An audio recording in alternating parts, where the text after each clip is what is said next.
Every day for me with my sister is just memorable. Actually, watoto wetu will complain when we are together. It's like, hey, you guys talk. You talk a lot. You don't involve us. Yeah. I appreciate also for her opening the door. Kuniallow kutumia nyumba yake kama shooting what? Shooting studio. It's called a studio. Shooting studio. Hi guys, welcome back to my YouTube channel. My name is Anne with an E, not the book and not the show. Karibuni.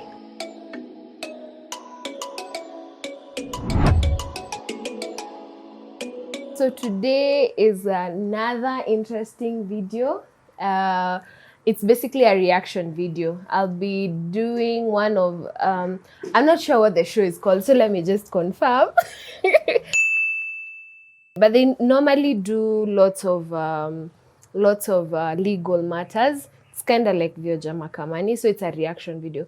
Then we'll do another small bit for Gilmore Girls. I love Gilmore Girls. I've been binge watching. I know it's an old show, but I've been binge watching. I started this year, I finished it this year, including the sequel. So let's begin.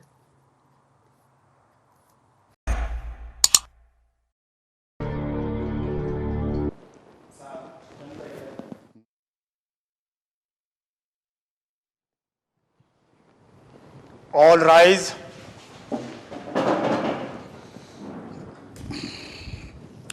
You may be seated. Okay, maybe I can just clarify something. You see, when court starts, exactly all rise happens. However, it's not usually stated. In Kenya, the courts just, the guard at the door normally taps the door. Then we just stand. And then once the judge sits or the magistrate sits, then we sit. But then again, currently, because of the COVID situation, we do virtual hearings. We do virtual court, basically. So there's no that protocol. There's usually this protocol, but right now we don't have that protocol. The judge or the magistrate enters, says good morning. Probably the first person on the course list answers, or whoever wishes to respond answers. And then after that, we proceed. Thank you, Your Honor. For this opportunity today, we are in case 003 of May 2021, and it's a case about a wife, Stacy Lugari, who wants a divorce from her husband, Yusuf Hussein, alias Gidi. Stacy claims that her husband forced her into doing so many unwanted things to help and support the family during these tough economic times brought by the pandemic, despite her protest and being against it. When she finally gave in and found an Arab guy willing to marry her with her 2 children and get her out of the work she was doing, Your Honor, Mr. Yusuf here, aka Gidi, refused to let her go and even went ahead to lock her up and the children in the house for 3 weeks, Your Honor, before they were finally rescued by the police on April 20th this year, Your Honor. Gidi here was later arrested after Stacy gave her statement to the police officers. Stacy says that she doesn't care what the court does to him as long as she gets her divorce from him. She says that she fears for her life, and the life of the children. As she says that her husband is abusive and usually beat her always. Thank you, Your Honor. That's all. I like this because it's a show, but that normally doesn't happen in court. It's not the prosecutor who gives a brief synopsis of what the case is all about. No, the judge is supposed to know his file. He's supposed to know what exactly is transpiring in that particular file. And that is why there's a provision in the Constitution, I think it's Article 50 of the Constitution, that requires there to be a fair hearing. So we never have trial by ambush. Already, by the time the judge has your case, they already have pleadings from both sides, or they have at least pleadings from one side. By pleadings, I mean the papers that you take to court, especially since this is a divorce case. They already have the petitioner's case. The petitioner being now the person who seeks to get the divorce. So I like that they've done the case summary. I wish that it was that simple, but that is not what normally happens in court. So yeah, I like that about. And then now I'll also react to the judge, how he was sitting. He was sitting like this. So I felt it was funny because there's usually a decorum. Like, I don't know why we do have that thing. Like, there's no free, like, you're not just free to sit the way you want, you know? So the judges usually, they have a posture, so do the advocates and also the litigants, basically. So, yeah. Thank you, my belief, and let's get it on. Stacy. Yes, Your Honor. Don't know whether to start with you or start with Gideon. Okay. He says, the judge just said, I don't know who to start with. There's usually a protocol as to who starts the case and who finishes the case, or rather who goes next. So in civil cases, it's the plaintiff or the petitioner or the claimant who normally starts the case. And then we go to the defendant or the respondent. In criminal cases, it's the prosecution that starts the case. And the difference between civil cases and criminal cases is that for criminal cases, we have the prosecution go first. Like, they bring out their witnesses, they bring out all the people they feel will defend their case. Then from there, the judge normally issues a ruling to that effect, whether there's a case to answer or no case to answer. So if there's no case to answer, then that is the end of that case, unless there's an appeal to it. But if there's no case to answer, then there's no need for even the defense coming out. So that is also maybe something that you should know. There's a distinction between civil cases and criminal cases, and also the procedure in them.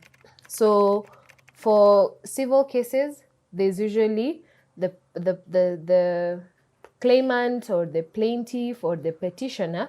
They go first, they present their cases. Then there's that's usually during the hearing.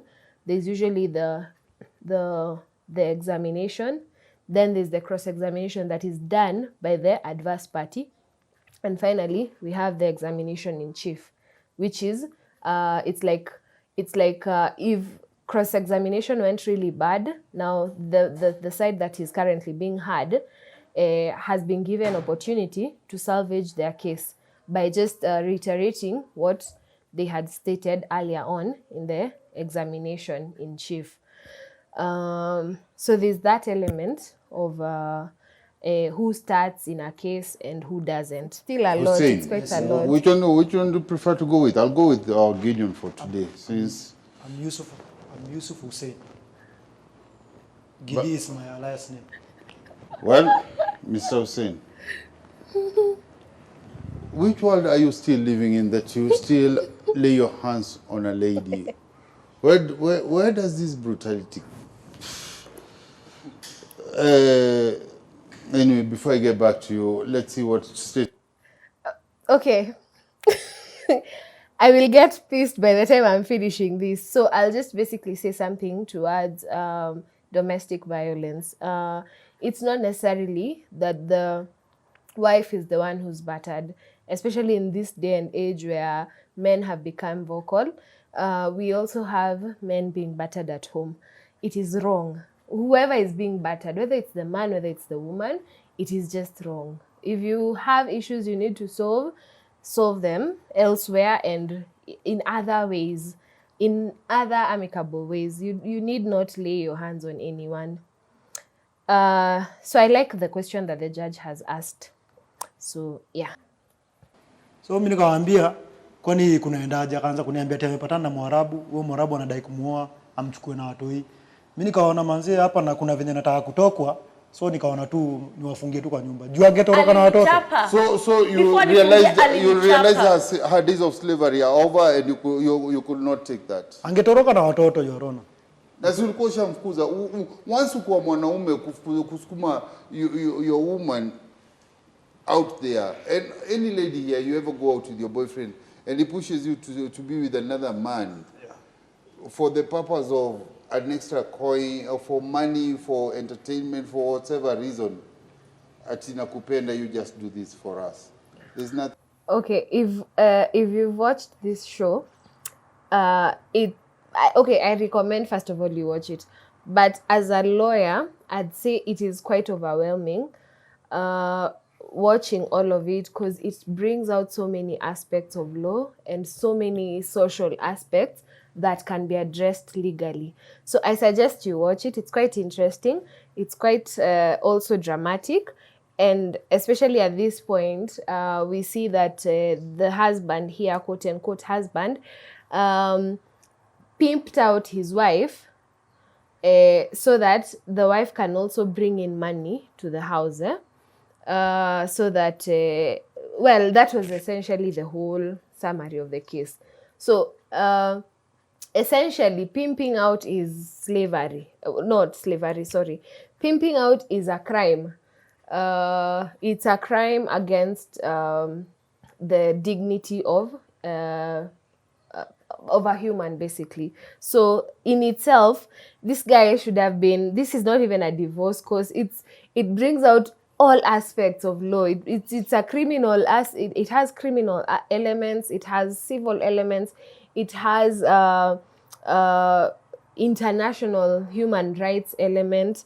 And so it's quite interesting. So I suggest you watch it so that you also, if you wish to ask questions about it, I can avail my time so that you watch it, rather so that you get the answers that you may wish to have addressed. Like that. So.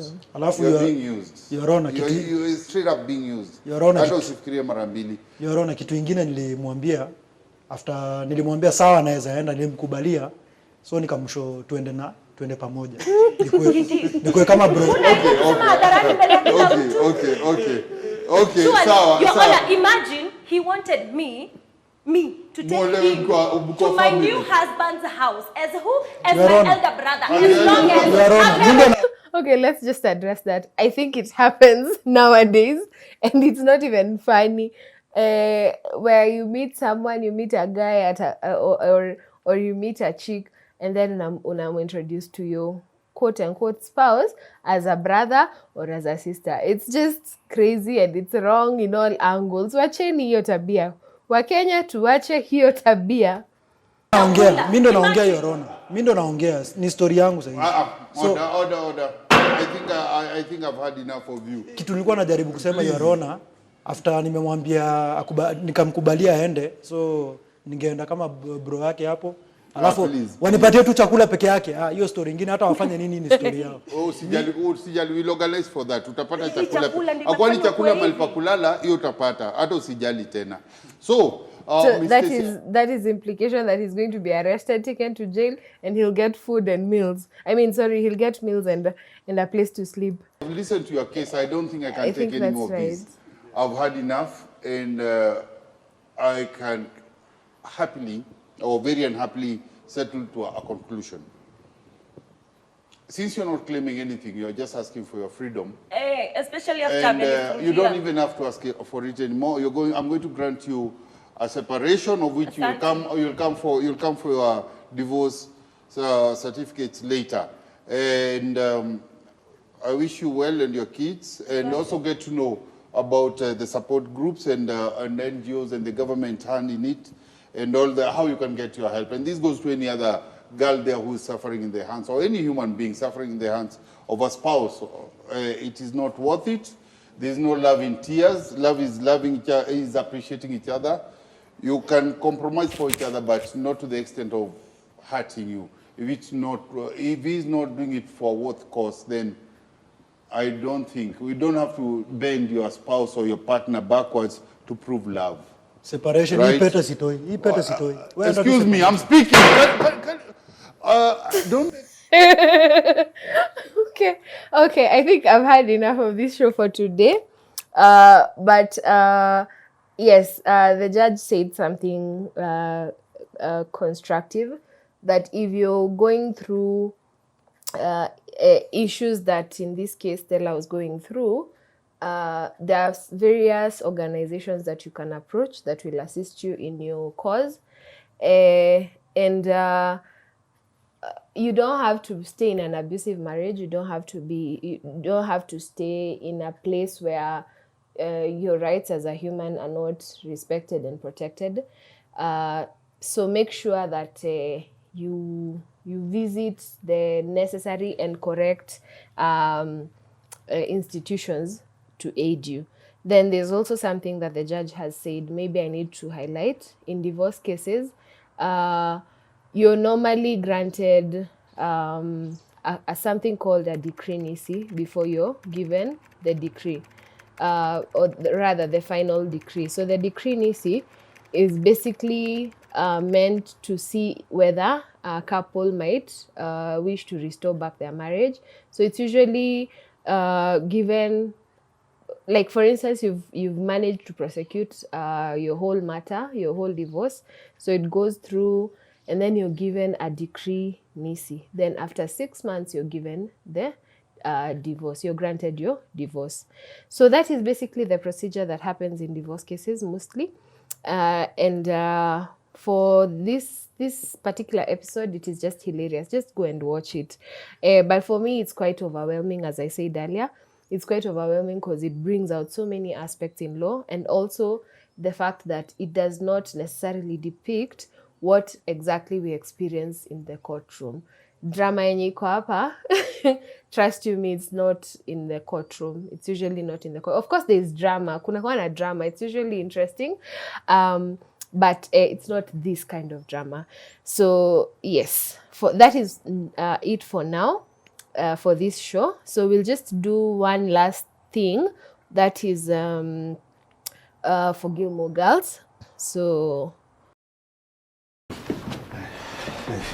They're gonna multiply like the Matrix. Oh, well, Tell them, Lorelai. tell them what? Who's this? This is Lorelai. Are you an attorney? No, she's carbon-based. And what's her role? Be my character witness or something. Right, okay. Well, I can vouch for this man. I mean, I know he cared for Nicole, and apparently they both got a little rash. I mean, not an apply to infected area twice daily rash, I mean rash, and that they hastily entered into a union. We know all this. But if you think he married her to get something, I know that's not true. He's basically a hermit, and happy to be one. I could show you his place upstairs. I mean, you half expect Hare Krishnas to jump out of the bathroom banging tambourines. All he likes is fishing and watching baseball, and he's got a reel, and he's got a TV, so he's all set. So when he says he wants nothing, I know he means it. Because when I think of Luke Danes, I think nothing. Mr. Blodgett, Steins 1 and 2. There you go. Your choice of character witness does nothing to allay our concerns. Sorry. So about character witness, first of all, how it's been shown here, it's as if it's the lawyers who normally are concerned about the character witness. That doesn't necessarily come about in divorce cases, because this one was, Luke was trying to get a divorce from a certain lady. And so they wanted to ensure that there's also division of property, which, by the way, that is also another aspect when it comes to divorce matters that is handled separately. There's the divorce, and then there's the matrimonial property issues that are dealt with separately. But most of the time, it's usually in the course of the divorce. There are times that others wish to pursue afterwards. Anyway, so character witnesses are not necessarily needed in divorce cases. They are mostly used when it's matters to do with criminal aspects. Mostly, not all the time, but mostly. And about a character witness, you do not present it to a lawyer. It's presented to a judge. So basically, they were trying to bring Lorelai as a character witness for Luke, but it was unnecessary at that particular time. So we might address about character witnesses later on, sometime later in one of the episodes in one of the shows. And yeah, that is pretty much it for today. Now, as a show, not just the program that I'm watching. And yeah, comment down below and tell me whether you enjoyed the show. Otherwise, that is it from me today. Please make sure you like, share, and subscribe, and also comment and do all that is necessary. There's something called notification bell. You should also hit the notification bell so that you get our shows anytime that they air. And that is it from me today. Hope to see you next time.